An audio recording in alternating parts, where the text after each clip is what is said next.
unmuted, sir.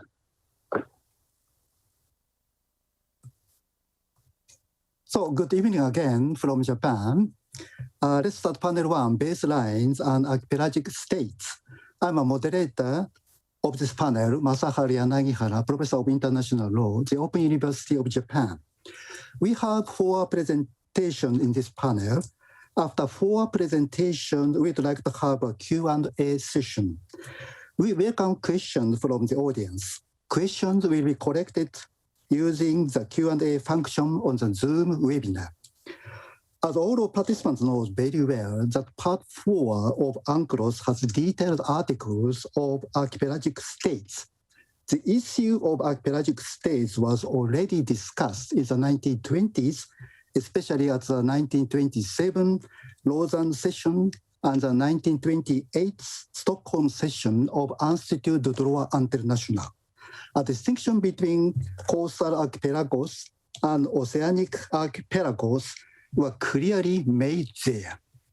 It is also important to recognize that articles of UNCLOS do not offer an ultimate solution to all possible issues of archipelagic states, particularly related to baselines and sea level rise. I'm sure that you will get invaluable information and creative inspiration for all these issues in this panel. The first joint speakers are Professor Clive Schofield and Professor David Freestone. Professor Schofield is head of research, World Maritime University.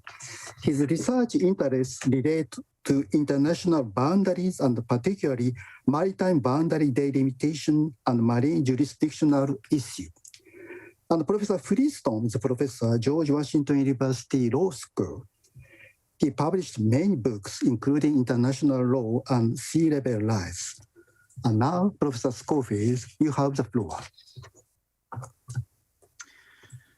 Thank you very much indeed, Professor Yanagihara. And before I share my screen, I just wanted to say how delighted we are to be part of this 44th Annual Ocean Law and Policy Conference.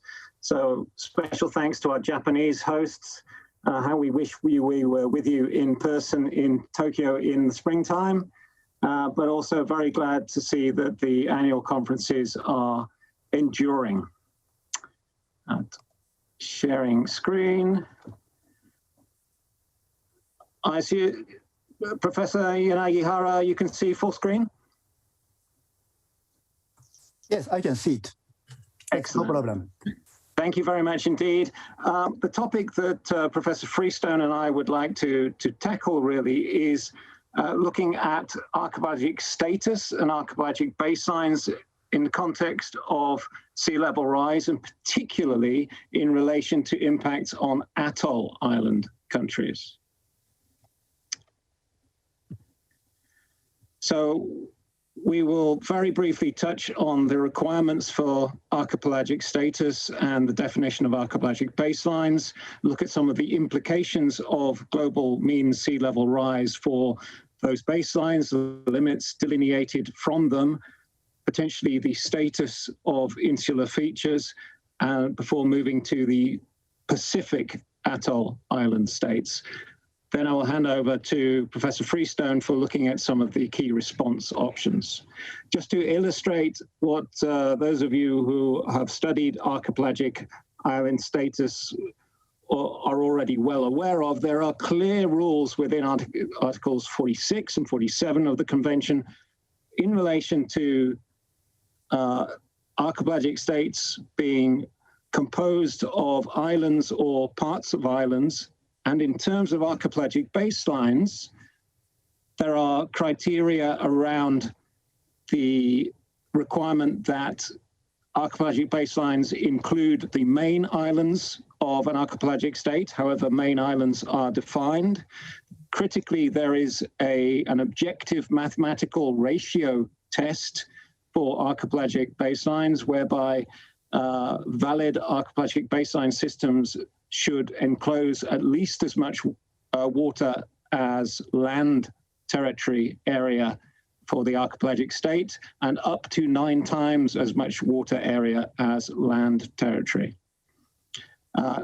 There is a length limitation on archipelagic baseline segments of 125 nautical miles, a requirement for a maximum of 3% of baseline segments to be over 100 nautical miles. This is a little bit of an illusion in a way as a restriction, because it's up to the archipelagic state to designate segments.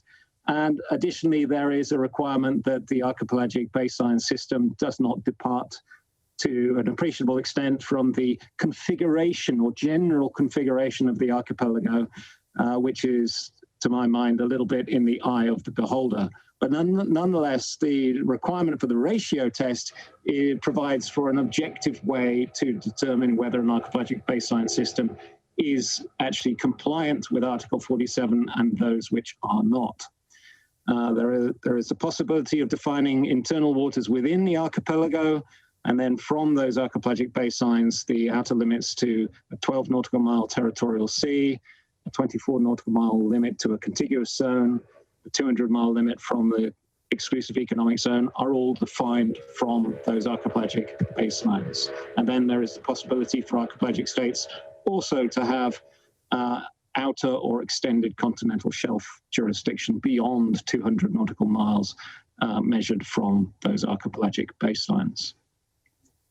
This slide is courtesy of a colleague of mine from National University of Singapore, Ben Horton, climate scientist, and really the slide is designed to indicate to you the complexity of the issue of trying to project mean sea level rise. There are so many factors that influence or drive changes in sea level, particularly the drivers of interest, which are the fundamental ones, are the thermal expansion of the oceans due to heating, but also the contributions from grounded ice, particularly glaciers and major ice sheets. And the other key point we'd like to emphasize in this is the statistic provided by the Intergovernmental Panel on Climate Change Special Report on Ocean and Cryosphere in 2019, that over the dates you can see at the bottom of the slide, the IPCC suggests that sea level rise is accelerating, and it's 2.5 times the rate as was previously the case. And that's an important consideration to bear in mind. When we look at the potential impact of sea level rise on coastlines and therefore baselines, particularly ambulatory, traditionally viewed as ambulatory, normal baselines consistent with Article 5 of the Convention.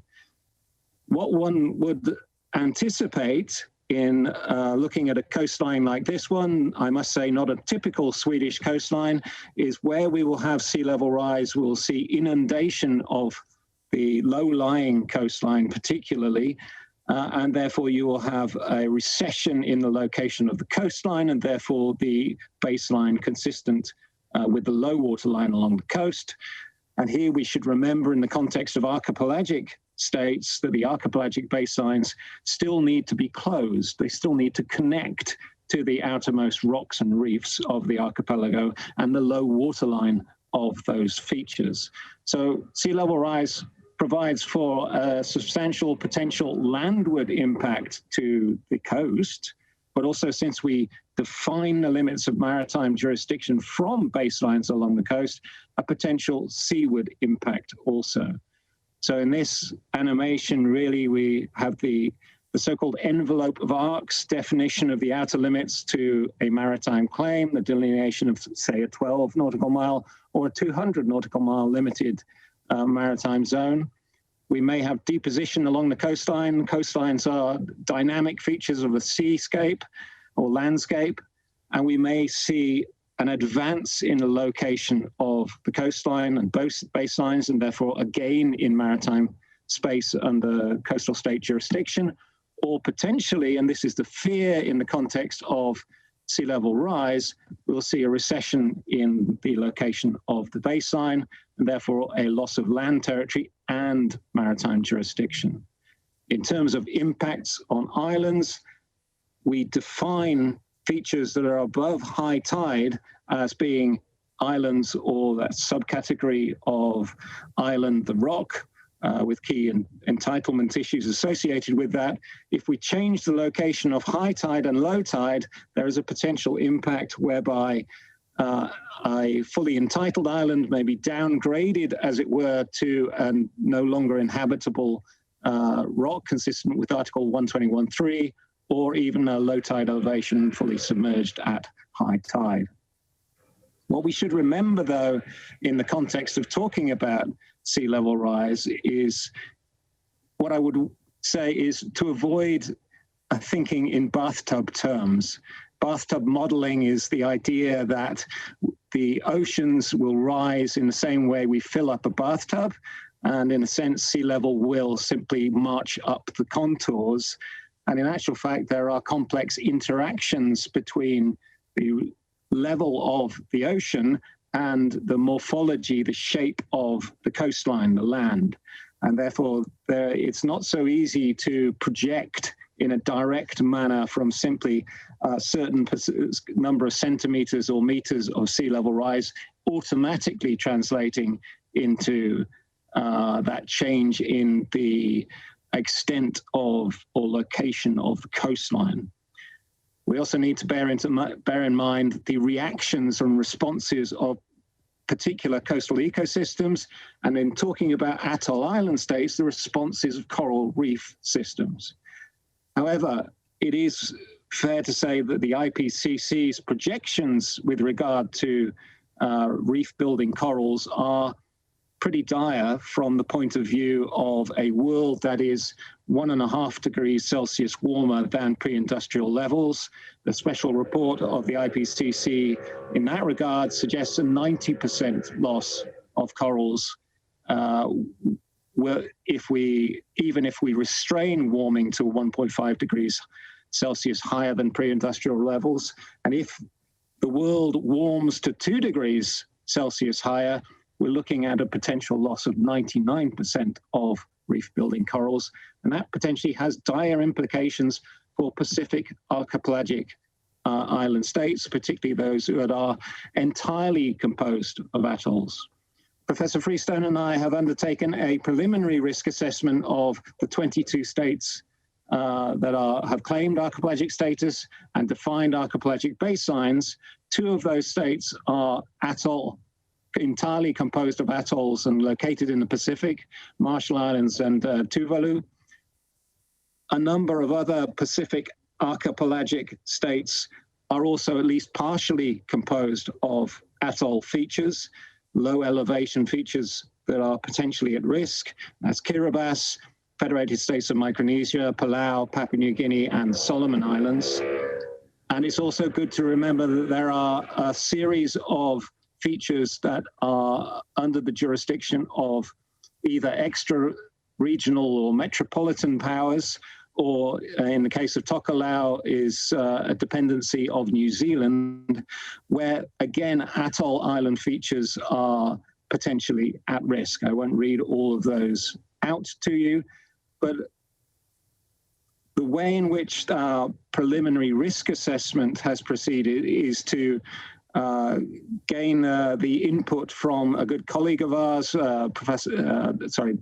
Robert van der Poel, who's provided wonderful imagery. You can see at the bottom left using 4-dimensional seafloor, satellite-derived seafloor morphology, whereby we can see through satellites into the water column and be able to ascertain the elevation of features and potential stability. Here is an example of the potential impact of Jamaica losing its southern coral cays and the implications that would have for its archipelagic status, and that's published in this year's Ocean Yearbook.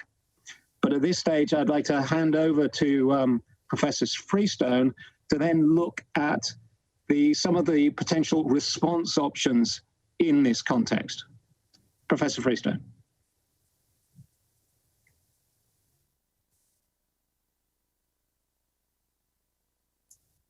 So we have to turn on our microphone. Good morning, good evening, good afternoon to those of you in different parts of the world. Let me add my thanks also to the organisers for organising this tremendous event and for inviting me to take part. So I'm delighted. Thanks very much to our chair as well for this.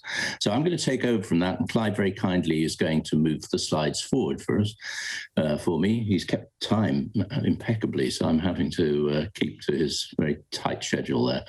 So basically the response, I'll say something about the response options and some of the legal issues that we've been discussing. He and I are both members of the International Law Association Committee on International Law and Sea Level Rise. And we've been looking at that for some 6 years.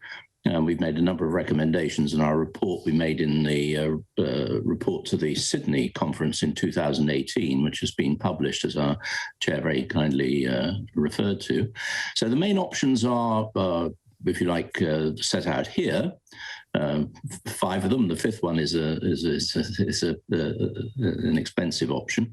So retreat. So many countries have actually taken the decision to back down. They say, in the face of this, we're not going to defend large areas of our coastline. This is a decision that the UK has taken, for example, in their east coast, that they've decided to just allow certain areas to become inundated.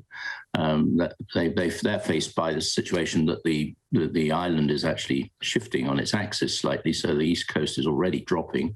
So they've just decided to not defend that vigorously as in other places, and the Dutch too, with huge areas under sea level already 7 or 8 feet below sea level, find it uneconomic to defend huge areas of the Scheldt estuary. So they're actually going they're planning to actually to retreat. But this is, as we say here, this both politically impractical, unpalatable, but also sometimes practically to actually manage this in a responsible way. So there tends to be a response to defend areas and to put up expensive sea defences, but hard defences also cause backlash issues. So the fact that you defend one part of your coast with, when we say hard defences, can mean that other areas, you're going to lose other areas in a worse way as a result. And it can actually mean maybe having impacts on your neighbours as well. So there's sort of international law consequences of that. So that engineers are generally of the view that soft engineering is the better way to do this rather than hard. So this is things like sand dunes, mangroves, seagrass beds, etc., where you actually allow the system, the ecosystem itself, to adapt. But there are some situations where this is, and we'll just show a couple where this is just completely impracticable. And then, of course, accommodate, which is where you actually move your infrastructure into higher places, you move people to places where there's more land, you raise your infrastructure, you actually put buildings up on stilts, or you accommodate in that sort of way. And then the example that Clive and I have been looking at, it's one of our favorite places, is Singapore, where they've actually advanced, and this is a very expensive option. So the map in the bottom right there is actually the amount of ground which Singapore has actually gained over the last, nearly 30% that it's gained over the last quarter of a century, run into problems, of course, with some of their neighbours, and actually one case went to the International Court, remember. So just Clive, next, please. So just a couple of examples, and just to show your feasibility here. So here we have Kiribati, which is a complete atoll. Most of its systems are atoll systems. The island of Tarawa, for example, the example there, you can see the bottom left, there's a little plea for some responsible attitudes to sea level rise. In the middle of the picture, you can see the road that was constructed relatively recently. You can see the lagoon on one side and the open ocean on the other. And Clive tells me that when they built that road, they actually took up that road, which now runs through the length of the atoll, actually took up 10% of its land area. So there is not a lot that can be done to defend this. If you build a wall on both sides, which would be unbelievably expensive, the water would be likely to come up underneath. So these options are fairly restricted. So if we move to the next one.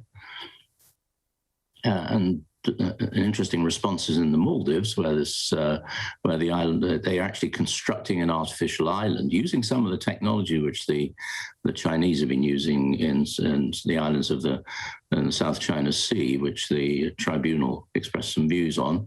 The island of Hulhumale, which is adjacent to Male, the capital. They're going to build a city on this, which they hope will accommodate nearly 250,000 people, the City of Hope. And you can see bottom left is the article, the artist's projection, and top right is, you can see already, the scouring of the ocean that's going to be necessary to raise this artificial island some 2 meters above sea level. But clearly, and you can see that sort of from the picture, that this is actually, there's some fairly radical environmental impacts of doing this to gather the area in a high, quite a fragile tropical coral reef-based system. To gather the amount of material to raise this is an issue which, again, was discussed by the tribunal in the South China Sea case recently, where they actually pointed out the importance of doing this with strong environmental impact assessment and awareness of the impacts on the fragile systems that are involved. So next, please, Claire. So we looked at the sea level rise. The International Law Association has looked at the issue of sea level rise. We made a number of proposals.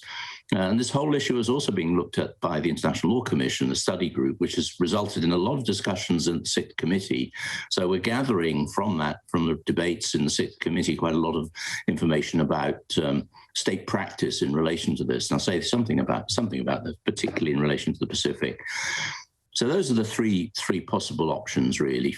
We talk about maintaining entitlements, but it is effectively saying we're just going to freeze the limits as they are. So let's just move to some animations of this. So just go through it, Clive, please, if you would.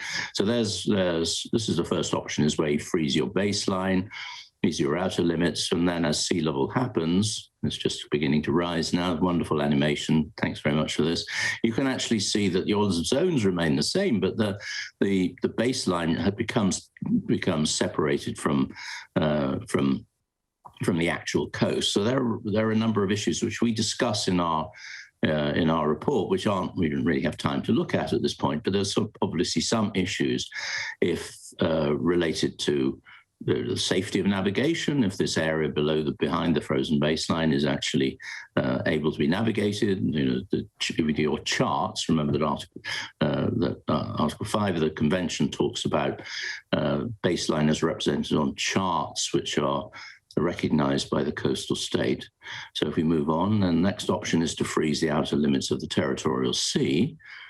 And again, sea level rises. So here, you actually keep the baseline tied to the to your coast and your actual coastline, but then you have a problem with the fact that your territorial sea is now wider than 12 miles, 12 nautical miles. So you actually have a problem with the convention as well. All these options allow you, and let's keep on to the last one here, as the possibilities, and these are all discussed in the committee. We had some interesting discussions in our committee. Interesting groups took different positions. The baseline here we keep the outer limits the same, and then the baseline moves with sea level rises and the coast retreats, and then you end up with a EZ which is wider than 200 nautical miles. So your choice is either, if you like, you either have you simply freeze the baseline, and then there is no reality, if you like, in the baseline which you're showing on your charts, or you allow you freeze the outer limit, in which case you're going to either of the territorial sea or of the EZ, and you're going to face the possibility that you've actually breached the provisions of the convention in relation to the width of either the territorial sea, 12 nautical miles, or the EZ. So let's move on, please, Clive. Thank you very much. So emerging state practice does suggest that the states are actually, majority of states which are affected in this way are actually doing all those things. So they're actually freezing outer limits and the baselines. So they're taking the view that it's the freezing of the actual system. The maintenance, I think the phrase that we use in our report is the maintenance of existing entitlements, and increasingly that phrase has been used and echoed in a number of declarations by amongst the Pacific Island countries, particularly because those, of course, are the ones that are going to be most radically affected by this. No, back, please. Just want to finish on that. Thank you. We did actually see that the South Pacific Forum has actually been sponsoring this Pacific Oceanscapes program, which actually has a specific program to actually fix or to determine, let's say, the jurisdictional entitlements of the countries as they exist at the moment. We've used the Marshall Islands as an example, but it's clear that they're intending that these will be fixed. So the phrase in the actual program talks about ensuring the impact of climate change and sea level rise does not result in reduced jurisdiction of Pacific Island countries and territories. Okay, next one. Thanks, Clive. So they're the best example, and Clive and I have written a piece on this in the International Journal of Marine and Coastal Law, where we actually look at that in some detail.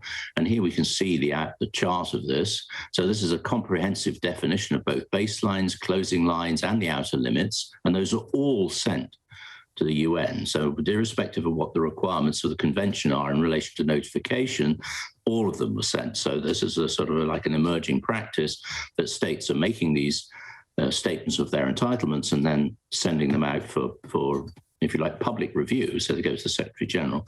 And the complexity of this is 451 pages, the actual detail of this, which includes all the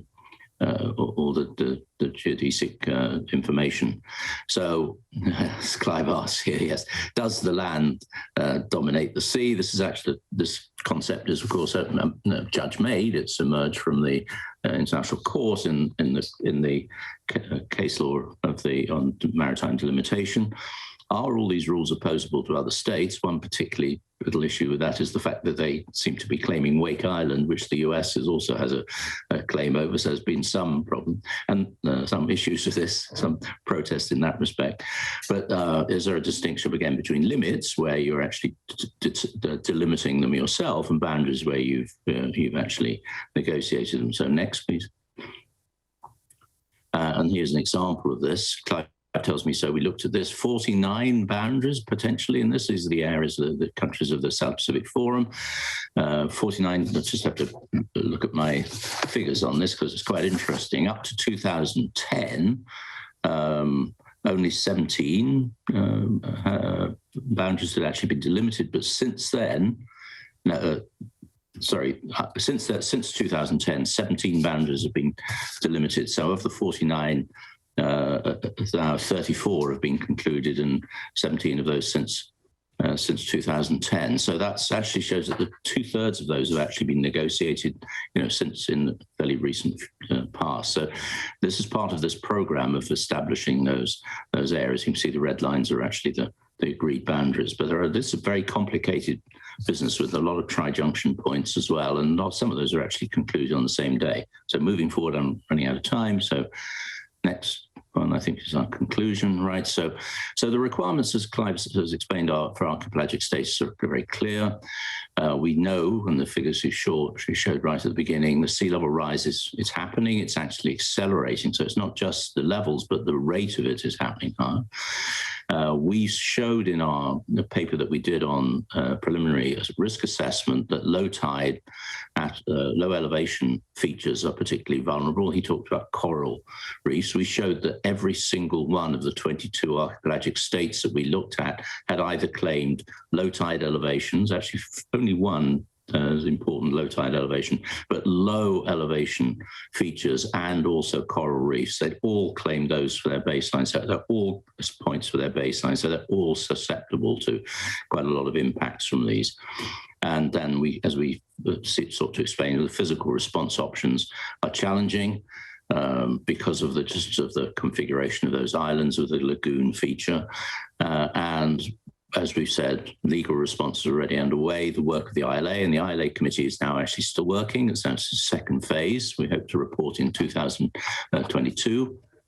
And the ILC is actually, a study group has already made a couple of reports and has had a lot of debates in the committee. And as we've seen, I think this is most important, there's a lot of state practice, and we can see that states are increasingly taking a view which is intended to form the development of customary international law in relation to the ability to maintain entitlements. So I'll stop there. Many thanks indeed, and look forward to question time. So thank you very much, Professor Schofield and Professor Freestone, for your wonderful slides and talk on archipelagic states issue related to sea level rise.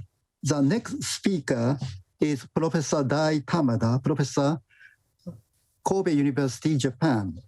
His research areas cover international dispute settlement, international investment law, the law of treaties, and the law of the sea. Professor Tamada, you have the floor. Okay, thank you very much, Professor Yanagihara, and I would like to thank the organizers of this conference on the ocean laws and the policy. It's very pleasure for me to have been invited to such kind of very important conference on the law of the sea. I approached the law of the sea from the dispute settlement aspect, basically, but this time it's very really I was asked to do some research activities from the substantive law aspect. It's very interesting opportunity for me to do that. And I'm going to share the my Word file rather than PowerPoint file. Actually, to be honest, I didn't have enough time to transform the Word file into the PowerPoint. So there's no animation, no photo, no beautiful slides, unfortunately. But it's much better to present you, introduce you to the basic information about the arguments and discussion about the strait or archipelagic baseline with respect to offshore archipelago. And my research question is here, expressed in abstract. It's generally thought that China has already established the strait baseline on the Spratly Islands, which is the southern part of the South China Sea. And as we shall see below, it's very controversial whether China has already established or not. It's not clear. Later, I'm going to explain a little bit about this one. Based on the notion of the offshore archipelago or mid-ocean or outlying archipelago, we can use these terms interchangeably in this paper. Or will do so in the near future. This paper aims to examine the issues whether China is entitled to employ the strait baseline or archipelagic baseline in the Spratly Islands under Law of the Sea Convention on the one hand, and if not applicable, next question is whether there is a customary international law rule established for admitting the strait baseline of the offshore archipelago. There is two different discussions in this context. Probably you might know the basic information about this discussion and the controversy, so I'd like to skip some parts of my presentation. First one is table of contents. First one, in section 1, we are going to see just briefly the Law of the Sea Convention provisions relevant to this issue. And second one is China's position. As I said, it's not yet perfectly clear, but some tendencies can be found in this section, China's position. And against it, number 3, as you know, the arbitral award in the South China Sea case clearly denied the China's position with regard to the offshore archipelago baseline. And afterwards, as you know as well, China criticized very heavily the arbitral award in its critical study in 2018. Actually, this is written by the Chinese Society of International Law, but actually it was, how can I say, it's formulated by Chinese government, offshore government. So this is a position, in my understanding, this is a position of China itself. And finally, remaining issues to be discussed will be addressed in the section 5 before conclusion. Okay, let's move on to the Logistic Convention provision. There are 4 articles relevant to the baselines. First one is normal baseline. I would like to skip this one. And second one is straight baselines. There are some paragraphs, but the most important part is paragraph 1. In localities where the coastline is deeply indented and cut into, this is the first requirement. And if there is a fringe of islands along the coast in its immediate vicinity, this is the second requirement in question. Question is whether we can, China can satisfy these requirements in the case of exploratory islands.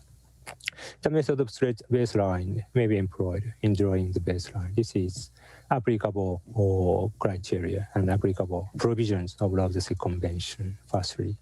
And I'd like to skip the remaining paragraphs, and let's move on to the Article 46. In the Part 4, entitled Archipelagic States, paragraph A, archipelagic state means a state constituted wholly by one or more archipelagos and may include other islands, very simply defined. And the next paragraph B, archipelago is defined here, means a group of islands, and blah, blah, blah. Afterwards, we're going back to this definition under Article 46. And the very controversial article is Article 47 about archipelagic baselines. An archipelagic state, defined here, archipelagic state in Article 46, may draw straight archipelagic baselines within some requirements, especially as already pointed out by the previous presenter, Professor Schofield, an area in which the ratio of the area of the water to the area of the land, including atolls, is between 1:1 and 9:1, and it shall not exceed 100 nautical miles. These are applicable requirements which China has to satisfy if it intends to apply the archipelagic baselines. Okay, well, I would like to skip the other paragraphs. Then in the second section, China's position on the strait or archipelagic baselines. Going back to the beginning of the statement of China expressed in 1955, China adopted the straight baseline method, including South China Sea. However, the straight baseline surrounding each island in South China Sea were not established or published, not published. The problem is here, whether China already implemented or applied the straight baseline or not, and published or not. The next question is publication or not. And afterwards, in 1992, according to the law on the territorial sea and the contiguous zone, Article 3, the method of straight baselines composed of all the straight lines joining the adjacent base points shall be employed, blah, blah, blah. But there's no precise information about where the baseline, straight baselines were adopted by Article 3 in this law, 1992. And afterwards, 1996, declaration on the straight baseline in the Paracel Islands, also in the South China Sea, but the western part, very close to the Vietnam. And next one is 2012.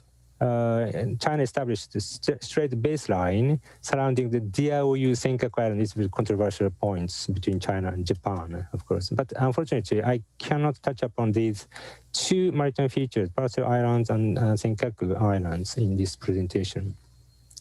And a summary of China's position before 2012.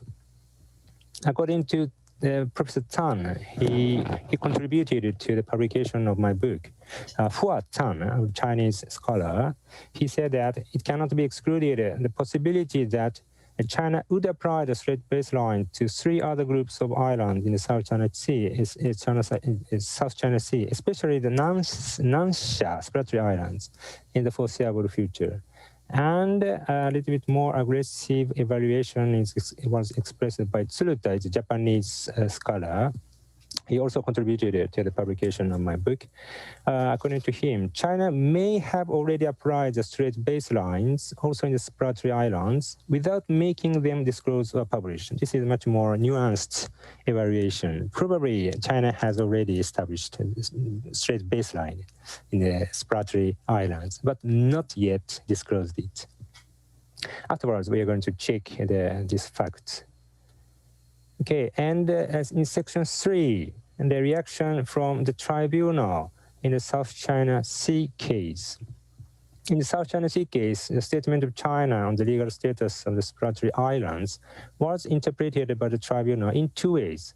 I'm going to treat with the second interpretation of the tribunal, according to which the employment of archipelagic baseline or the strait baseline applied to the offshore archipelago was adopted by China. The tribunal denied this possibility as follows. It's a little bit long side quotation. Okay, let's see one by one. Firstly, with regard to the Article 46 and 47, exploratory islands should be enclosed within a system of archipelagic or strait baselines. This is the assertion of China, and the tribunal cannot agree. It's very clearly denied it. And strictly controlled by the convention, and Article 47, paragraph 1 limits their use to archipelagic states, and which is defined in Article 46, and China is constituted principally by territory on the mainland of Asia and cannot meet the definition of an archipelagic state. So, as it is not archipelagic state, it cannot establish the archipelagic baseline very clearly. Then, if China can satisfy the requirements of being archipelagic state, it cannot satisfy another requirement of ratio of water here. This is expressed by the tribunal. And next one, paragraph 575, tribunal continues to examine the applicability of Article 7. As I said, it's about the strait baseline, and the practice of some states in employing strait baselines with respect to offshore archipelagos to approximate. So tribunal admits that there are some practices like China's practice, and any application of strait baselines to the exploratory islands in this fashion would be contrary to the convention. This is the conclusion of tribunal. And the reason is expressed here, Article 7, blah, blah, blah. These conditions do not include the situation of offshore archipelago. We cannot apply the Article 7 to the offshore archipelago because there is a requirement of immediate vicinity. China's argument cannot satisfy this requirement according to the tribunal. Then, last part, the grant of permission, Article 7, and the conditional permission in Article 46 and 47 finally excludes the possibility of employing strait baselines in other circumstances.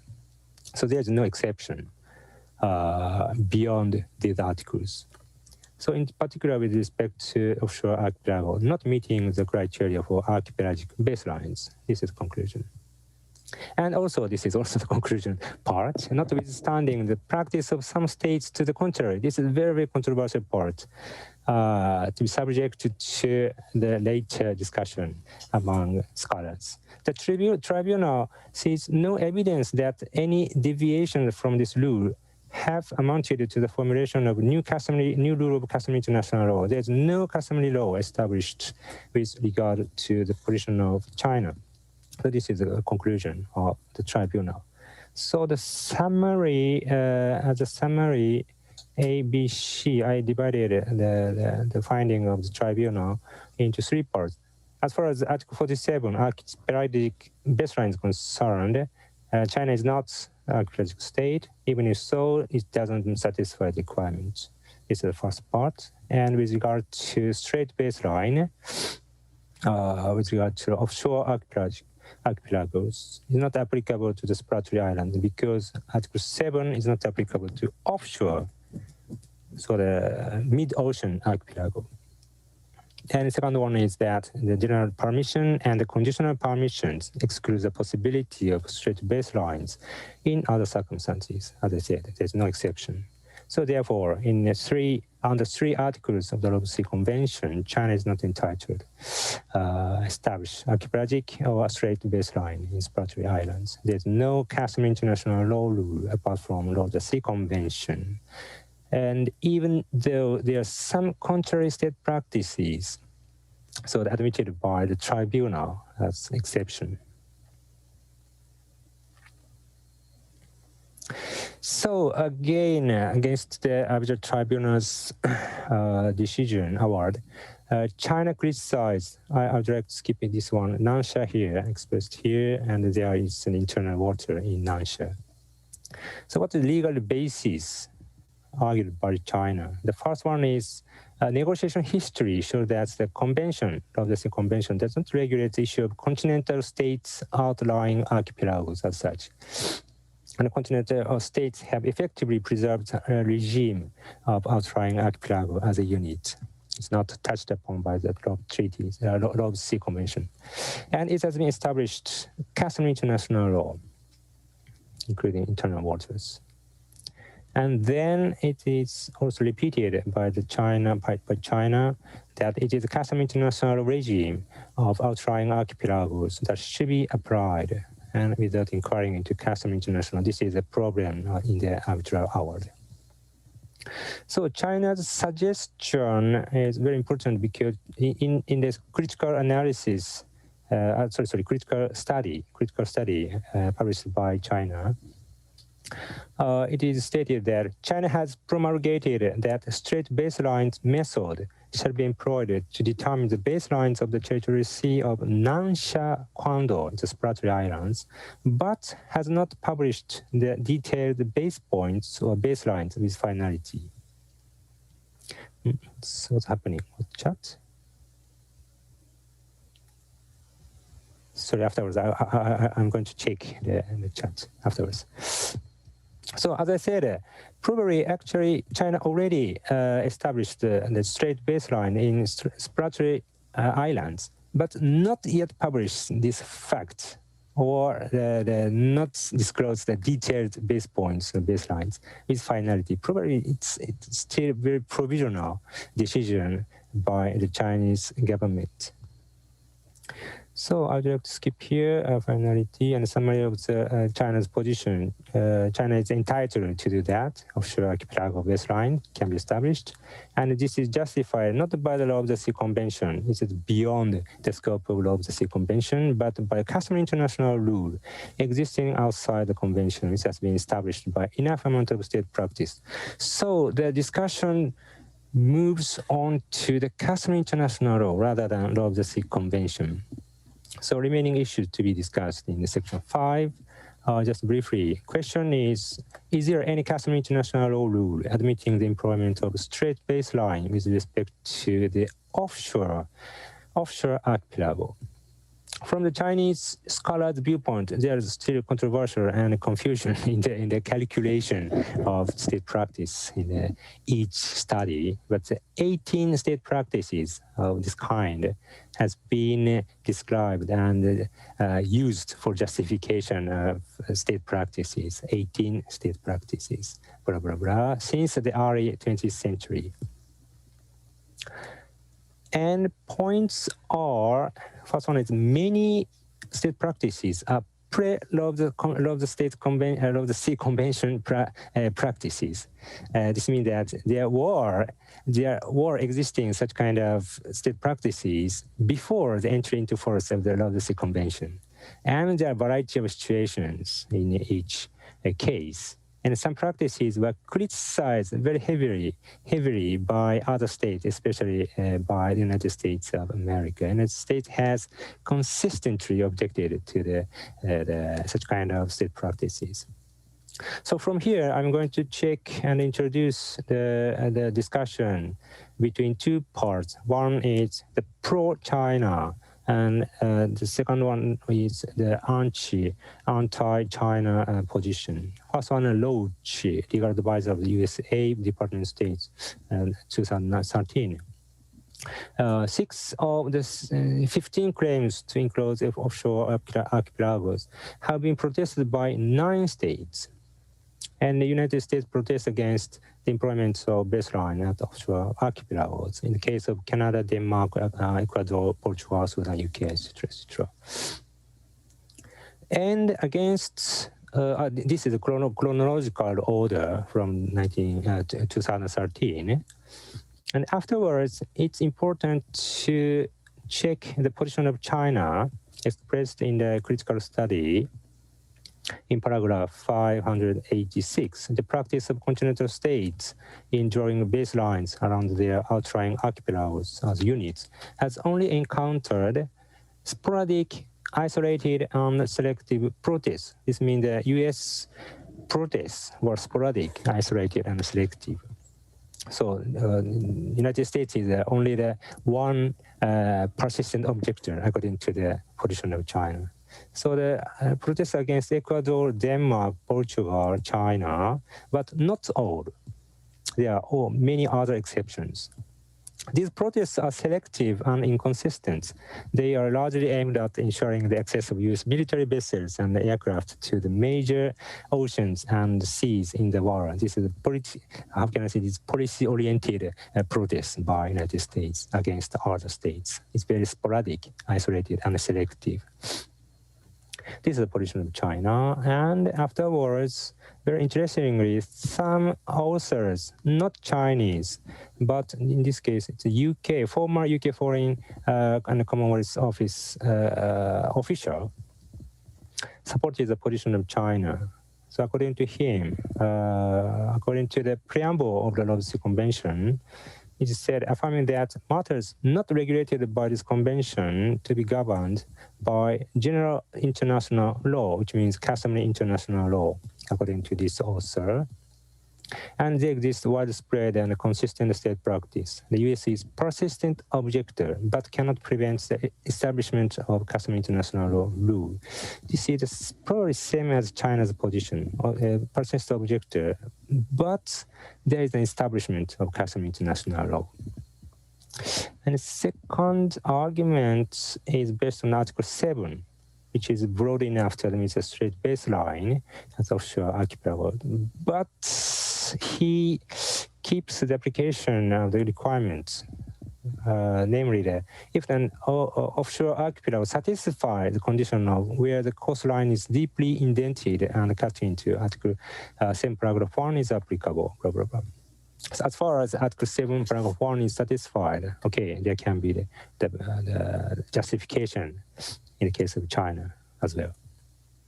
And again, I'd like to skip the next repetition, a kind of repetition of arguments by Lodge, the customary international law, no customary international law, and he attempted to elaborate the state practice analysis. 15 state practices exist, and 9 states protested against 9 practices, etc., etc. And some states do not employ. There's the other state practice not to employ the straight baselines in the offshore archipelago, like US, India, and Spain. So there's no customary international law rule, nor the subsequent agreements in the context of interpretation and Vienna Convention on law treaties concerning Article 7 of the Logistic Convention and the repetition. Okay, let's move on to the conclusion. To conclude, at the level of facts, it is required to pay attention to the official position of China expressed in a variety of ways towards the straight baseline of the offshore archipelago, especially the exploratory islands. We need to clarify the legal status of the straight baseline applied to offshore archipelago before the China's future official decision to apply it to the exploratory islands. In my understanding, probably implicitly, China already established a straight baseline in the exploratory islands, but it's not disclosed. It doesn't disclose this fact clearly yet. The next point, point 2, at the level of interpretation of the Logistic Convention, the South China Sea Arbitral Award clearly denied the argument of China to employ the straight baseline in question within the Sea Convention. And next one, unfortunately, I had to skip this discussion. The comprehensiveness of the Logistic Convention must be the most powerful argument against the straight baseline of the offshore archipelago. We have to discuss this one much more deeply. And the third one, which is the most controversial one, at the level of customary international law, there remains a strong criticism by China against the finding of the tribunal, supported by some scholars, including non-Chinese scholars, as we already saw in the foregoing. And its argument is based on the existence of customary international law. And my evaluation is here. It seems difficult, at least for the moment, to admit the establishment of the customary international rule, because first one, it is contrary to the provision of the Convention itself. And second, it is based on the state practice before the entry into force of the Convention. And third, the state practice is criticized by other states for the moment. This is my evaluation. So even if the customary international rule had been existing before the entry into force of the Convention, it should be understood as being superseded. So probably there can be some connection between comprehensiveness and supersede, the term used by the tribunal in the South China Sea case by the tribunal. This is a conclusion of my presentation, and the last one is advertisement of publication. I referred to some articles in my presentation, which are actually the Fuat San's articles, application of straight baselines to mid-ocean archipelago, blah, blah, blah, from Chinese perspective. Finally, he justified the Chinese position against it. Yurika Ishii, the Japanese scholar, criticized that position very critically. And you can, if you're interested, please see the 2 articles in my book. I and Professor Kei-Yuan Tso and I edited this book and very recently published by Springer. Thank you very much for your attention. This is the end of my presentation. Thank you very much, Professor Tamada, for your inspiring talk on straight baselines relating to offshore archipelago, especially in the South China Sea. The next speaker is Mr. Henry Bensulto, the former Philippine Consul General to San Francisco. He is a career diplomat, lawyer, teacher, and former student activist. He is famous for having contributed to the success in the Philippines' suit against China before the arbitral tribunal in The Hague. Mr. Bensulto, the floor is yours. Thank you, Masaharu, and thank you to the previous speakers. I think you made my presentation simpler because you, Clyde and Dai especially, you made an extensive discussion on the aspects of archipelagic baseline and concept and also straight baselines, and therefore I think there's a lot of overlap in terms of my presentation and yours, and I'm grateful that you have clarified many of these points. I will perhaps make a little more contribution and perhaps put a little more geopolitical perspective in terms of those technical terms in the context of the South China Sea. But first, I think I have to, at the very outset, I have to make a disclaimer, Masaharu, that the views I'm presenting here are very much my own personal view and does not in any way reflect that of my government. If by chance I say the right words, then you can attribute it to my government. But if they are wrong, they're my personal responsibility. That said, I also will have a PowerPoint presentation, and perhaps it's always good in the context of the South China Sea to put this in terms of maps or slides because by itself, South China Sea is a very complex situation, and most of the time, from my perspective, having been involved personally, firsthand, maps and illustrations would be best.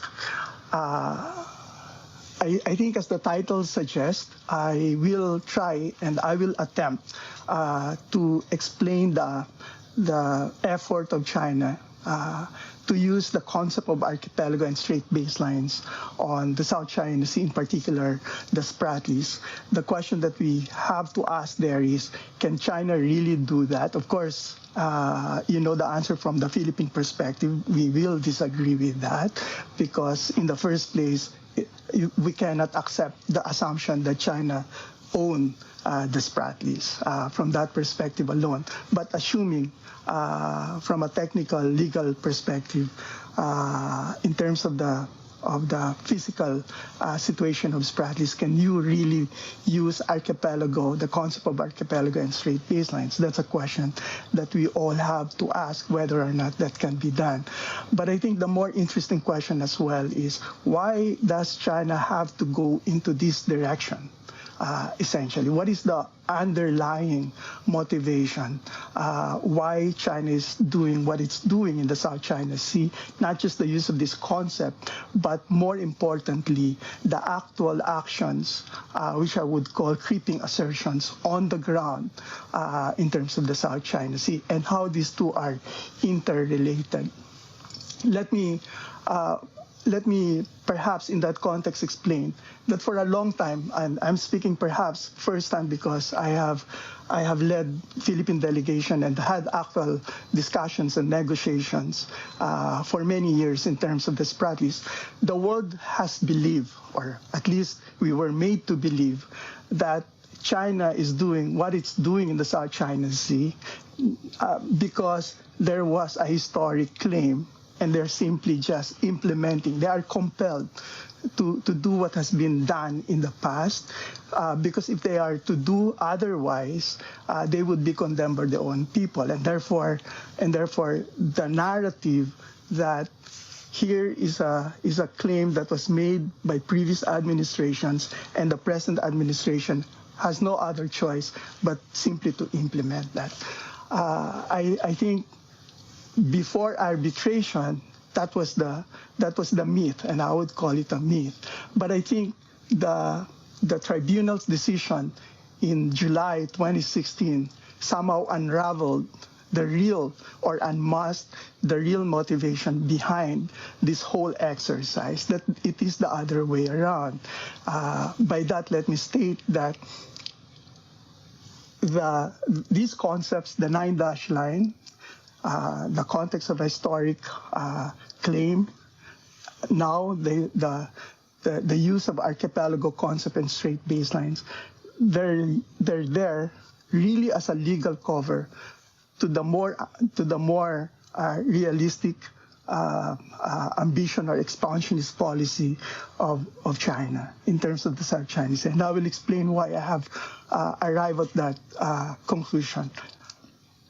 I think for the first slide, I just want to situate ourselves by looking at the semi-enclosed South China Sea. And in your screen, you will see the archipelago, the Philippines and Vietnam, the littoral states, China in the north, surrounding the South China Sea. And without the lines, without the complications, it looks like this. But because of the disputes, somehow it becomes messy. It's like a bowl of spaghetti or noodles with crisscrossing noodles, hard to understand, and each line representing the disputes and the complication. And for many years, I would say, we have kind of bumped our head many times trying to understand what these lines are. And so we have come to the conclusion, maybe if we can simplify these lines, if we can narrow it down, if we can take out some of the lines, see what are legitimate from those that are not legitimate, then we will have a clue of how to move forward with the situation in the South China Sea. And so we are really very grateful to the ruling of the tribunal in 2016, because from that very complex South China Sea, this really is the implication of the arbitral tribunal's decision. It has simplified the disputes, separating, in a sense, what really ought to be disputed, which is now those rocks. By the way, the tribunal did not decide on that, but by implication, one can understand that the territorial disputes are now limited to those rocks, not the low tide elevations, but although there may be some special circumstances, but I think the bottom line is that there are no islands there. Even the biggest one, they're rocks, and therefore they are only entitled to the 12 nautical miles. And so it gives us now the clue on how to move forward. In fact, at the conclusion of this presentation, I will try to be daring to prescribe how to move forward given the decision of the tribunal, because from my perspective, the ruling really forms the foundation, gives us a very good clue of how to manage and eventually settle the South China Sea disputes here. Let me, unfortunately, China did not, the reaction of China to the tribunal's ruling is one of rejection, not only rejection, actually, but efforts to undermine the ruling. And second is to generate another concept that would maintain the extent of its claim and justify its expansionist claim and actions in the South China Sea. Why do I say, if for example, we are saying that China is doing a very aggressive assertion in the South China Sea without any legal justification, there is possibility that China can be classified as a rogue state, because then its actions in the South China Sea would amount to nothing but pure and simple naked aggression. And so to make it palatable and acceptable, there has to be some color of legitimacy in terms of those actions. And let me explain what I meant by that. And so what we have seen in 2019, instead of China really respecting the decision, if it is, it has in fact shifted a little bit and give by implication another theory or another concept by which it can justify its expansionist policy in the South China Sea by implying the existence of archipelago and the possibility of using strait baselines or archipelagic baselines to project a much bigger, a much larger, a more expansive claim, very much close to the 9-9, because the 9-9 in 2009, it was very clear that China was using the concept of the 9-9 when it protested the submission, joint submission of Malaysia and Vietnam. But by 2019, as an aftermath of the 2016 decision of the tribunal, China has somehow given another concept that it claims to be more in tune with the United Nations Convention, the law of the sea, and that is more acceptable as an international law. And so this concept of archipelago and strait baselines by implication. But really, the reason for expanding a much larger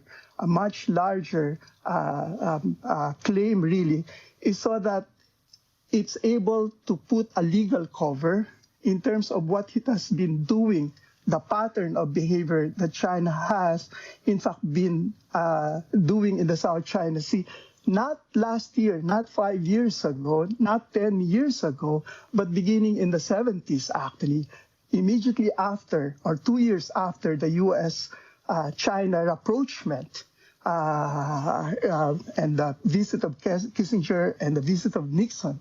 And that rapprochement in 1972, 2 years after, we see China moving in the direction of the parasols, using force by the way, to occupy, which by itself really is questionable under international law in terms of acquisition of territories. We know that the use of violence, aggression is really a customary international already, but nobody complained, not even the United States, and perhaps this is because of the 2 years ago of the rapprochement. And so that mindset really was encouraged, and so by 1980s we saw China moving south, deep south, by again using violence and force to kick out Vietnamese forces in the Fiery Cross Reef. Again, nobody complained.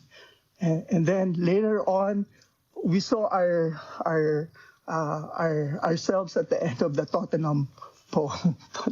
And so we saw China now moving east in our direction and did what it did to Mischief Reef. By 2006, they were at Reed Bank, and then Scarborough Shoal by 2012, and the story goes and goes. And that strategic objective of China, I suppose, it appears, will not be limited simply to using the South China Sea as a buffer security zone. But when that control is actually consolidated, it becomes a natural springboard, a platform for that to spill over into the Pacific. And it plays very well in terms of that grand strategic design of China in terms of attaining strategic parity with another superpower, the United States. Because to make it in simple terms, when those ships from the South China Sea, and especially those submarines, are able to go into the Pacific Ocean, they are going to be more serve the deterrence factor, quote unquote, against the United States, because those submarines can really deliver those medium cruise missiles with more accuracy, and so that deterrence plays very well. But let me now shift that. For this expansionist policy to be palatable and acceptable, really, you have to have a legal cover or a legal justification. And China attempted that by using first the concept of the historic claim in its 9-9, and then comes the tribunal with its own decision. And so there has to be a more creative thinking that the 9-9 is not going to fly by any means, and therefore a good alternative would be the concept of archipelago and straight baselines, which really are in UNCLOS itself. But we take the position that even this concept, just like the 9-line, will not fly and will have no legal standing in the context of the Spratlys. And let me explain that in the context of Article 7 and Article 46 and 47 of the United Nations Convention on the Law of the Sea in terms of the straight baselines. I will perhaps not repeat what has been said, but because they have been explained, but maybe let me just go over that very quickly. So in terms of the straight baselines, it's really from the Anglo-Norwegian fisheries craze adopted. The essence of Article 7 really using straight baselines, because the general rule is really normal baselines, but there's an exception where you can use a straight baselines. And this is the origin of this is the Anglo-Norwegian fisheries case, whereby if the coast is so indented, deeply indented, with a fringe of islands, pretty much like the Skarsgård of Norway, then a state is allowed to use straight baselines, essentially. Again, paragraph 3 of that article, that it should not depart from, by any appreciable extent, from the general direction of the coast. Although I noted that Clive did mention that it's from the eye of the beholder, and I kind of agree with that, and so it has to be taken in the context of each and every case. And I say that in the context of the South China Sea, specifically Spratlys, there's no way you can apply these conditions. But that said, let me go to Article 47, 46. 47 essentially allows an archipelagic state. And you see there in your screen, the Philippines, for one, as a classic archipelago, where you are allowed to enclose the entire archipelago through a series of straight baselines or archipelagic baselines to enclose it. The whole idea behind this essentially is that the island and the waters are so interconnected as one geographic, political, economic entity. And so that concept, this concept was actually propounded both by the Philippines and Indonesia, and it is about preserving that oneness in terms of the political, economic, and geopolitical of that archipelago. But there are conditions. So Article 47 actually put conditions before you can do that straight baselines or enclosing an archipelago with a series of straight baselines. And it has been mentioned already in terms of the length, in terms that you have to be an archipelagic state, and you have to have to satisfy the ratio between the water and the sea. In fact, because of this ratio requirement also, we deliberately, and I can say this for one because I was part of the drafting of our legislation in terms of the archipelagic baselines, we deliberately did not include Spratlys in that baselines precisely because of these technical requirements. And so we have treated Spratlys under the concept of regime of islands, treating each and every rock individually and distinctly. So, just to summarize, perhaps, the straight baselines concept under Article 7 would not apply to the Spratlys. Pardon me, I did not go into the details because this has been done already by Dai and Clive, so I'm assuming that you have already an idea of what those are. But let me just go to the conclusion that when you look at the Spratlys here, there's no way that you can have a deeply and indented coastline here. There's nothing in here, and the other thing is you don't have the main island where those fringes of islands can be connected into, essentially, whereby you can say that there's internal water that is enclosed in that entirety. But even from the perspective of Article 47, in terms of the ratio as well, you can see that the ratio between the water and those rocks are huge. They are more than 9:1. In fact, it is 82,000, not 82:1, but 82,000:1. That's the ratio, and therefore there's no way it can comply with the technical requirement. The other thing is that China, assuming for argument's sake that Spratlys belongs to China, obviously we don't agree, but let's assume that China is not an archipelagic state. It is a mainland state, and therefore could not use the concept of archipelagic baselines under Article 47. Finally, this was extensively discussed also by Dai, but I just want to point out that this issue also was directly in a very definitive way, not in a very implied or indirect way, but was directly addressed. In fact, the tribunal posed a question in the supplementary pleadings, asked a very specific question to the Philippine panel, whether or not the straight baselines under Article 7 and the concept of archipelagic baselines under Article 46 and 47 apply in the Spratlys. And obviously, we explained that they don't, but the tribunal was more direct, and this is what the tribunal said, that you cannot apply, that in no case can you apply the straight baselines with outlying archipelagos such that you use that as something of defining that archipelago as one geopolitical entity, and that there you cannot apply the idea of indented, deeply indented coastline in the Spratlys. The same thing also with Article 47. The tribunal mentioned that it does not satisfy the conditions of Article 47. I will skip that, but let me go to the an item that was raised by Dai earlier.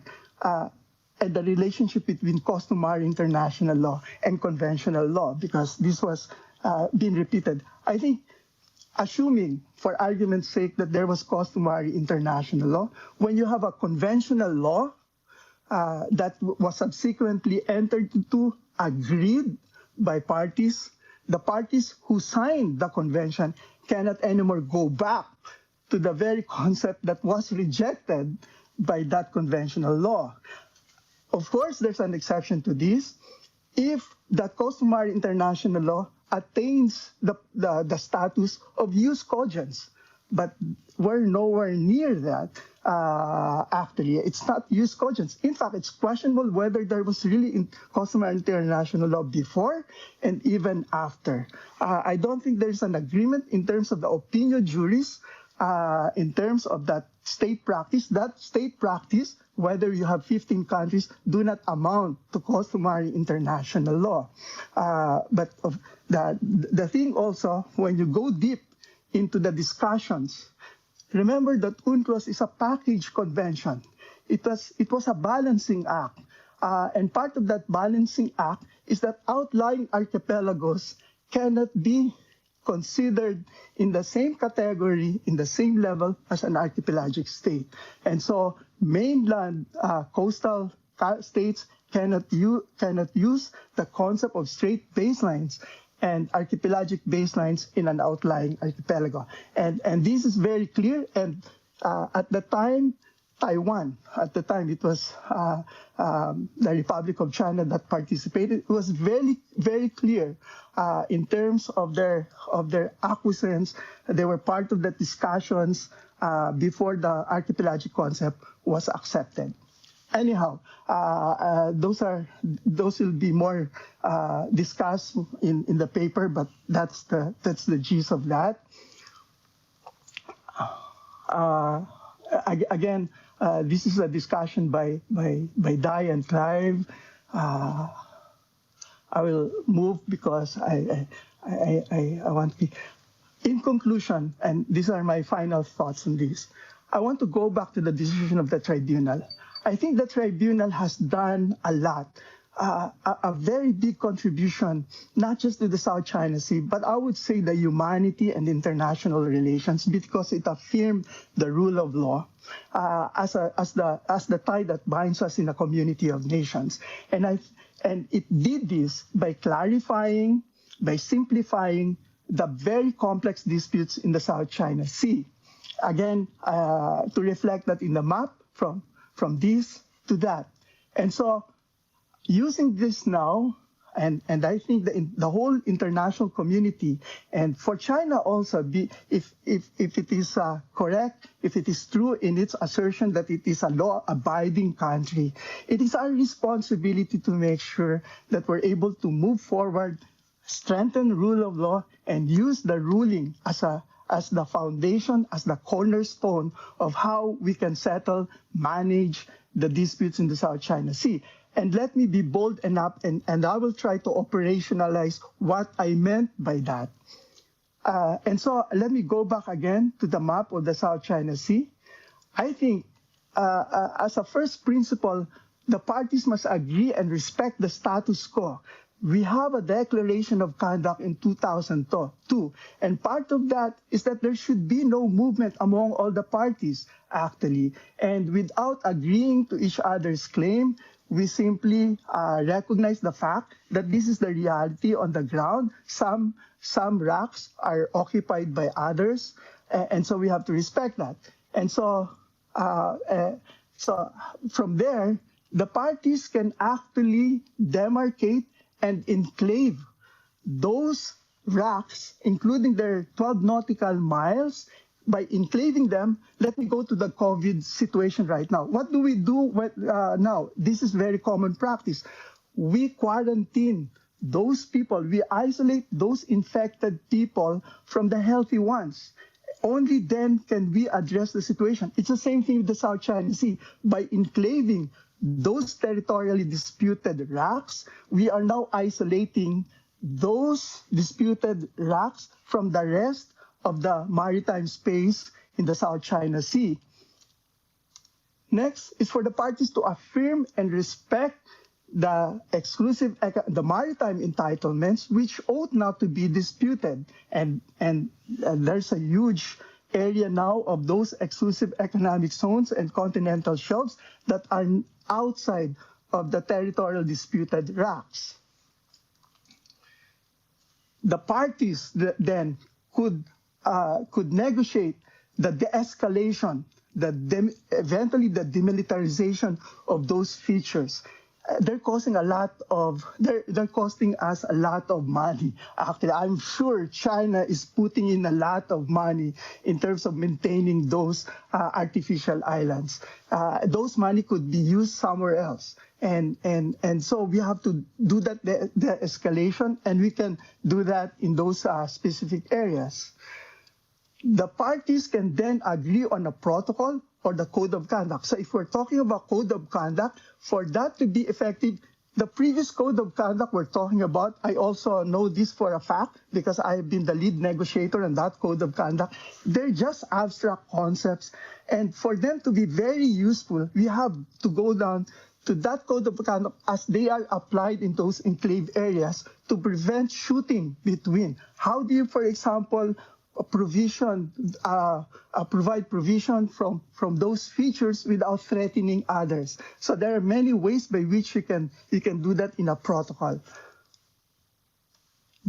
Also, those enclave areas can be declared as marine protected areas because the South China Sea, those are actually corals that are very essential and necessary to sustenance among the fishermen in the littoral states because they are critical in the spawning. They are spawning areas for many of the fish stock in that area. And so we have seen those fish stock depleted, essentially. And it's not just overfishing. It's really because of the destruction of the coral reefs in that Spratlys. But again, this is something that was extensively discussed in the tribunal ruling as well. And finally, I think now that the lines are very clear, we know the infected ones from the non-infected ones.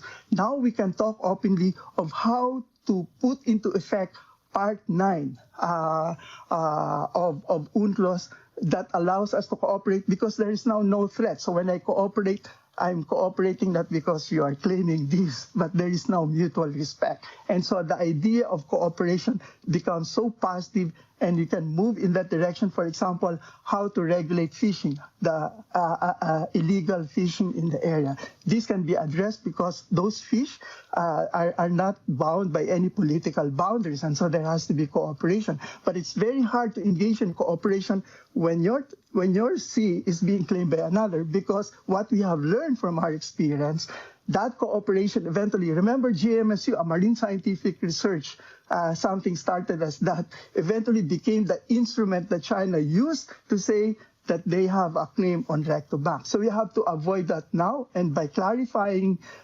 these lines, we can move in that direction. I think I will end there. I've gone beyond my time. I apologize.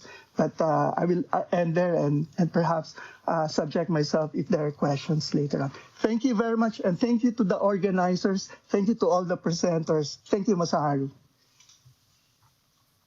So thank you so much, Henry, for your highly challenging talk on archipelago concepts in the South China Sea. The last speaker of this panel is Professor Richard Burns, Professor, University of Lincoln, Great Britain. He published many books on natural resources and international environmental law. He is current legal developments editor of the International Journal of Marine and Coastal Law.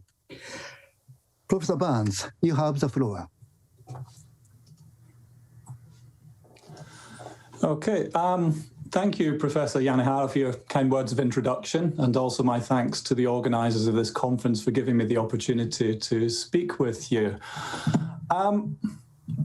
My presentation is concerned with the preconditions for archipelagic status. And I ask in particular, in the case of offshore archipelagos, whether these conditions should be given greater prominence in archipelagic claims. And I'm particularly interested in these requirements because they point to the importance of wider connections between land and sea, and which I think are becoming more important in how we define our future relationship with the world's oceans. And I think this perhaps reflects Professor Schofield and Freestone's observations about the complex land-sea interactions which have been generated by climate change. So just by way of overview of my paper, I'm principally going to be focusing on two areas. One is the treatment of archipelagic claims under customary international law, but then I want to revisit the idea of the geographic, economic and political unity of the archipelago, and to see, to what extent it perhaps should be given greater prominence in how we consider these issues. Okay, so I think everybody here ought to be expert enough to know what an archipelago is, and so we have the definition from Article 46 of the Law of the Sea Convention. And for the most part, I think the law on archipelagic states is well settled. Churchill and Lowe and their treatise observe that the law has worked well since the entry into force of UNCLOS, and that the regime appears to balance well the interests of archipelagic and maritime states, although obviously they wrote before the South China Seas dispute reared its ugly head, so perhaps we might want to reconsider that. But I think more generally, these remarks refer in the main to archipelagic states or mid-ocean archipelagos. And so I think it's important to bear in mind that there are distinctions in law between these coastal archipelagos and onshore archipelagos. And I think it's much more debated the extent to which concepts of strait baselines or archipelagic baselines can be extended to offshore or dependent archipelagos. The legal position of these archipelagos remains quite uncertain, and as Tara Davenport observes, it's mired in uncertainty. Some, such as the recent study by the Chinese Society for International Law, take the view that offshore archipelagos can make the use of strait baselines to enclose groups of islands or other maritime features, and equally strongly, on the other hand, others such as Ash Roach reject this. And so what I would like to do is to contribute towards this debate by revisiting some of the basic principles governing claims to archipelagic waters.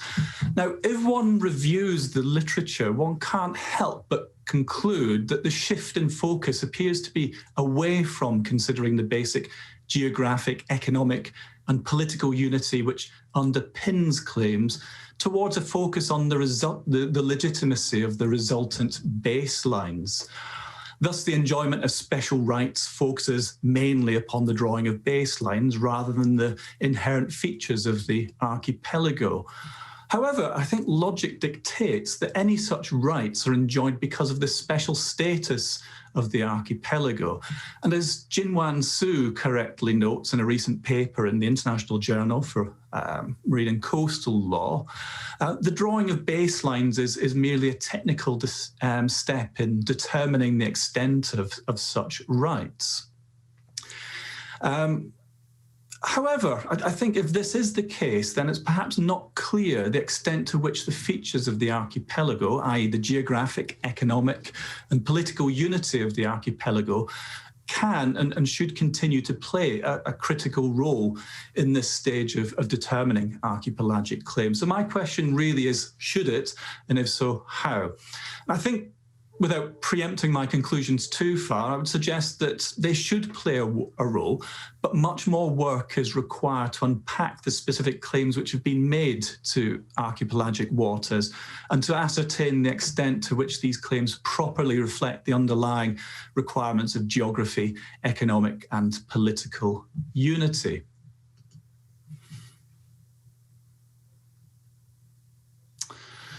Okay, so the paper then is sort of in two sort of main steps going forward, and the first of these considers customary international law. And I think I would argue that customary international law doesn't rule out claims to archipelagic waters. This is very much uncertain, but if such claims are going to be made, then they have to comply with the limitations which are set out in the convention. And that is that any such claims must demonstrate geographic, economic and political unity before you get to the stage of drawing archipelagic or other baselines. Okay, so just to look then at the position under customary international law, and I think there's a degree to which I'm echoing or following in Professor Tamada's footsteps here, but perhaps with a slightly different perspective.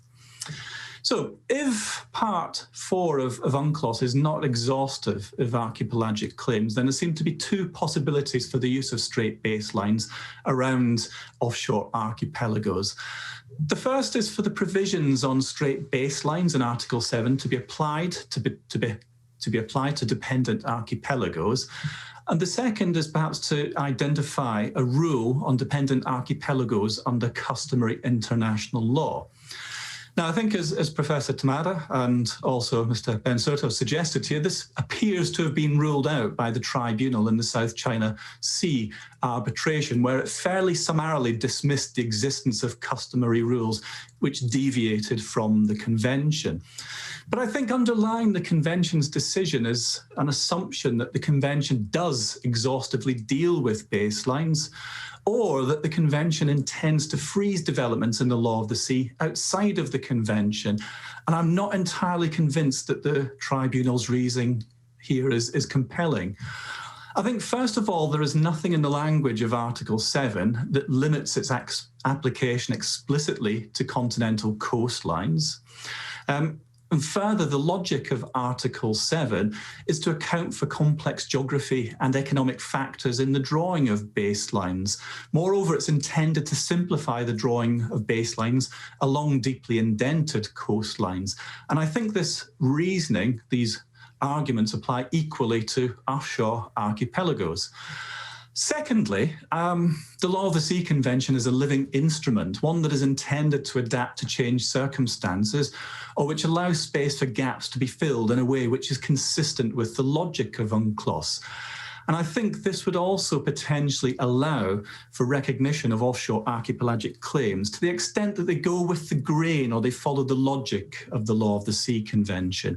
And in this respect, this means complying, for example, with the requirements of Article 46 and 47 as regards offshore archipelagos. Now, clearly this set of arguments, if they're permissible post South China Sea arbitration, really depend upon how rules of customary international law operate.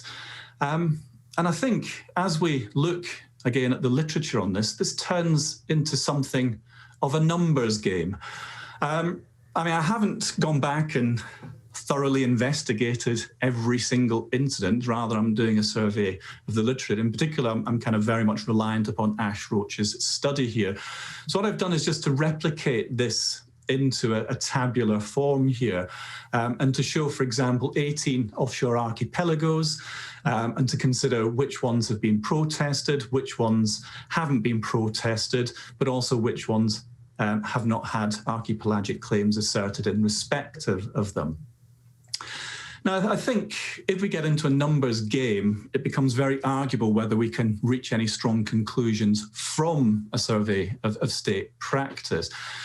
But I think what we can conclude is that the situation remains unresolved, and it is not entirely clear that customary international law rules out absolutely some archipelagic claims for offshore archipelagos.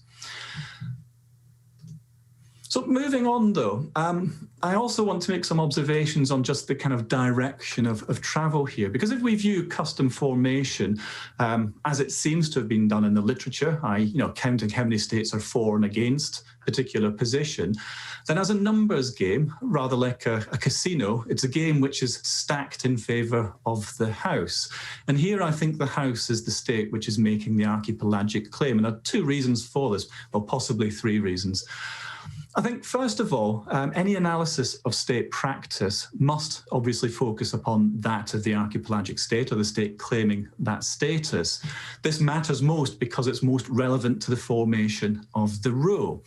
And I think given the focus on the practice of archipelagic states, both coastal, mid-ocean and continental, it's probably reasonable to assume that such states are much more likely to be in favour of generous rules which enclose waters because this is in their self-interest. Secondly, the way in which custom is evaluated, I think, tends to marginalise or skew how we view practice. Certainly, customary rules require a generality of practice. And here, still, there is special focus on the most interested states. But when we assess archipelagic states, it would appear to be the case that most states have little interest in the diffuse and distant claims which are being made to offshore archipelagic waters. The fact is that most states are silent, and we have, as Ash Roach and others have shown, very little recorded practice on every single claim. Now, of course, silence can be regarded as contributing to the formation of customary international law through acceptance or acquiescence, and this is supported by the fisheries case of 1951, where a toleration of certain practice may indeed serve as evidence of the acceptance of something as law if it represents concurrence in that practice. And this has subsequently been followed by the International Law Commission, who recognises silence as contributing towards custom formation, at least in that way.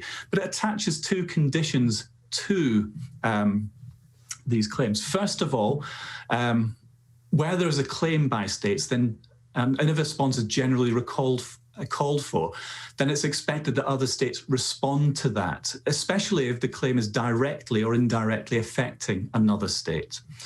Secondly, the acquiescent state should be in a position to react, meaning that it must have knowledge of the practice and sufficient time and ability to act. I think with the notable exception of the US, few states have the capacity or interest to respond systematically to maritime claims. But I think here, and again, this is quite an important point which was made by Professor Tamada here, what's absolutely critical though is that any claims which are made are published and available, because obviously if they're not, then that will hamper the ability of other states to respond to that. Now, I think generally speaking, since most archipelagic claims don't affect directly the interests of a wide number of other states, particularly if there's no noticeable impact on navigation or resource rights, then they're likely to be tolerated, perhaps through acquiescence. And at most, with the general exception again of the US, there's going to be a lack of systematic practice in respect of that. So just to summarize on this point, I think these factors tend to show that the decks and the odds are stacked in favor of the claimant state, or at least allow them to advance claims on the most part with little objection. But of course, given the significance of such claims, it's important that they aren't made as an abuse of rights, and so relying upon a lack of political engagement to marginally increase coastal state jurisdiction.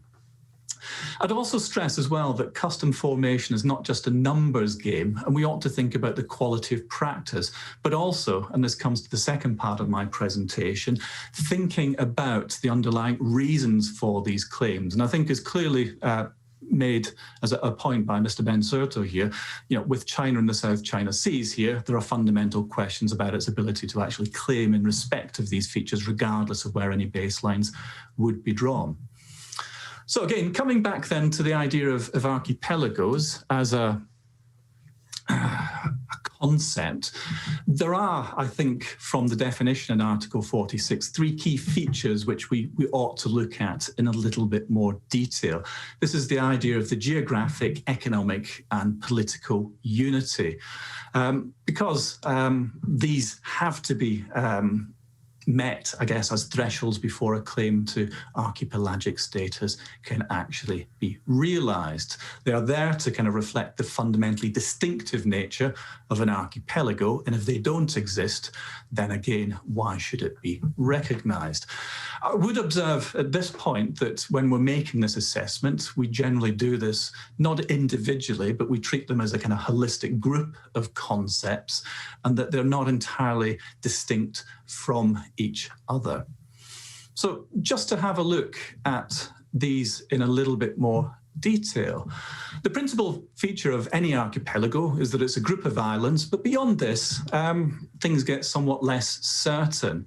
The development of archipelagic waters, certainly in law, was very much dependent upon arguments of geography.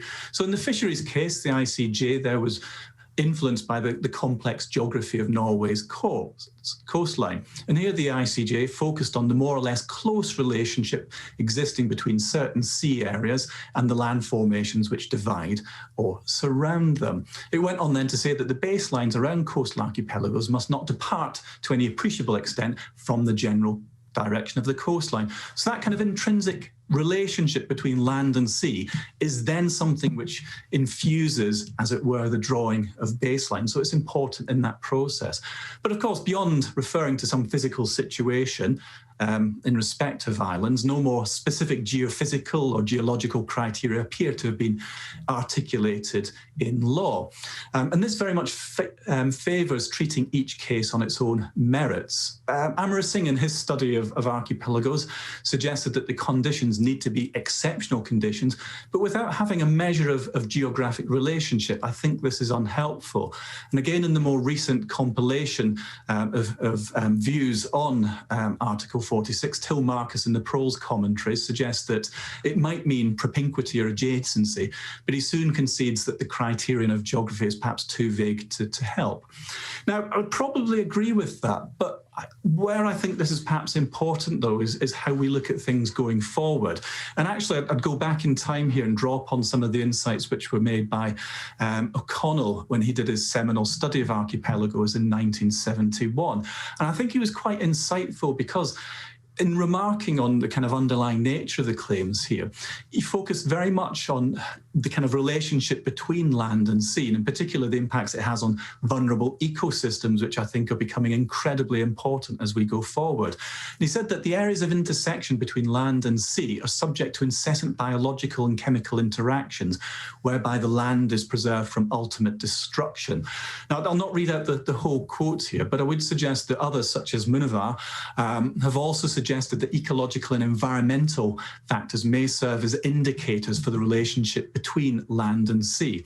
And I think this is, again, something which is very much important in terms of how we evaluate claims going forward, particularly given the responsibilities that states also have to protect the marine environment. The second requirement is that there has to be some form of economic link between the land and sea. And most typically, this is framed in terms of food and natural resources for the inhabitants of the islands. Again, Amara Singh trying to develop this a little bit further because there wasn't in law really much more than this notion of general economic relationships. And he suggests there are three factors which are important here. Firstly, there has to be a strong dependence of the inhabitants on the economic resources. Secondly, the dependence has to be across the islands and not just for individual communities and in respect of part of the archipelagos.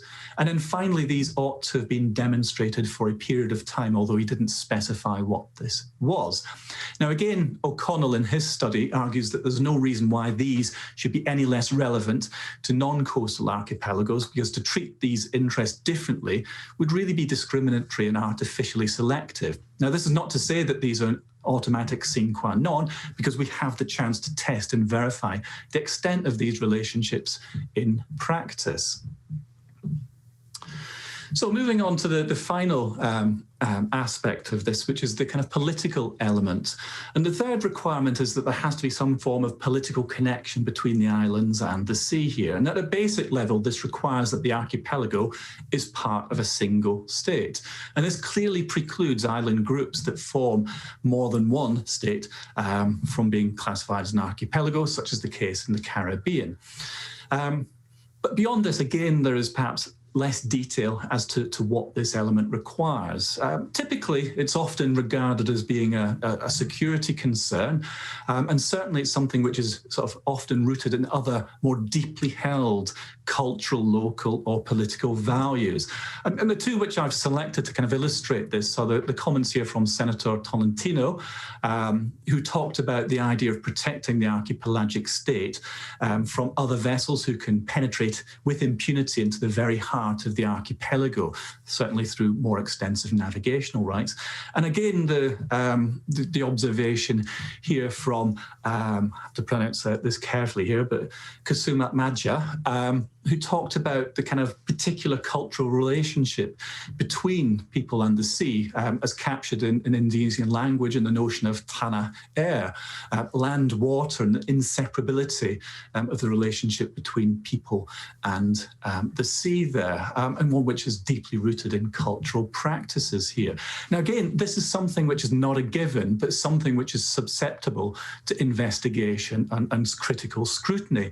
And I think perhaps, this offers some insights into the nature of claims which are being advanced in the South China Sea. But I'll leave that one for perhaps discussion.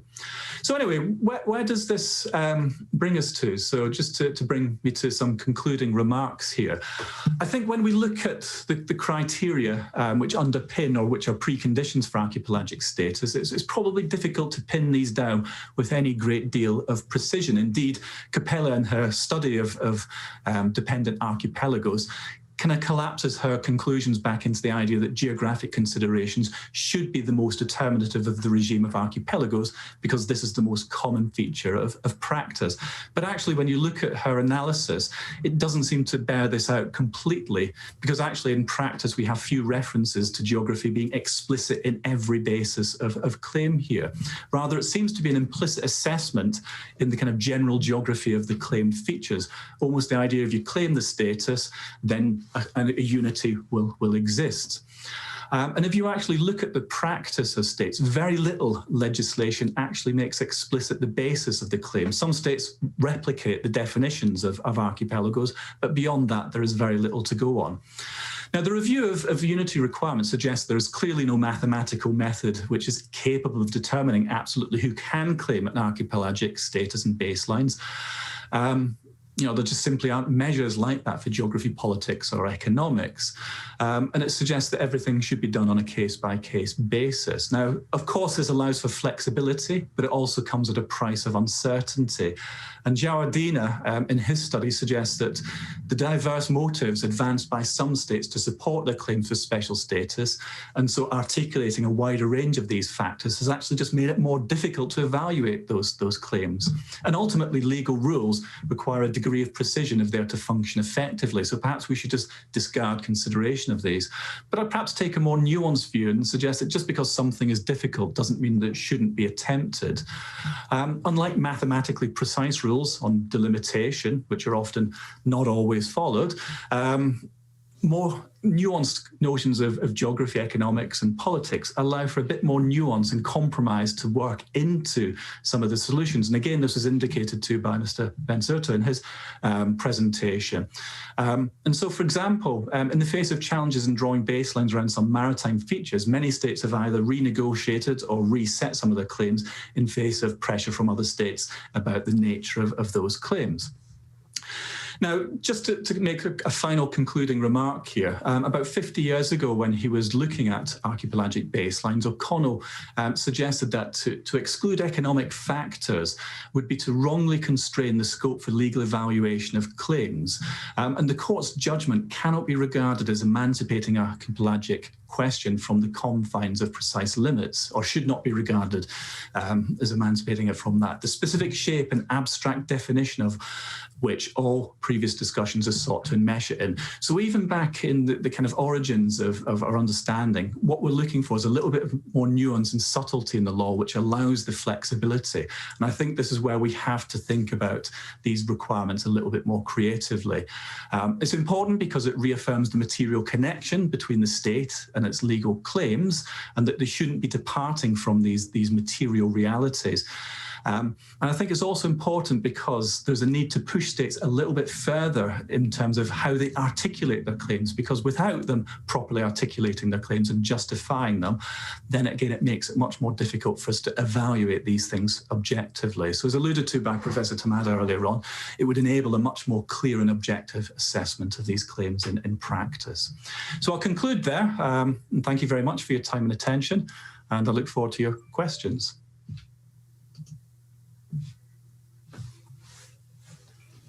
Thank you so much, Professor Burns, for your wonderful talk on the legal status of archipelagic states. I said we would like to have the Q&A session after 4 presentations, but now it's 9:53. I was told by the Secretariat 5 or 10 minutes extension would be possible, but 15 minutes passed. I'm very sorry. I'm a very bad timekeeper. But I'm sure all panelists spoke very clearly and in a very energetic way. And we had so many questions, more than 10 questions. And I'm sorry again to say we have no time for answer these questions. But I'm sure we had a very invaluable information and ideas on the issue of archipelagic states and sea level rise. Thank you very much, all participants, for this panel. Thank you so much. I will close our panel now. Thank you.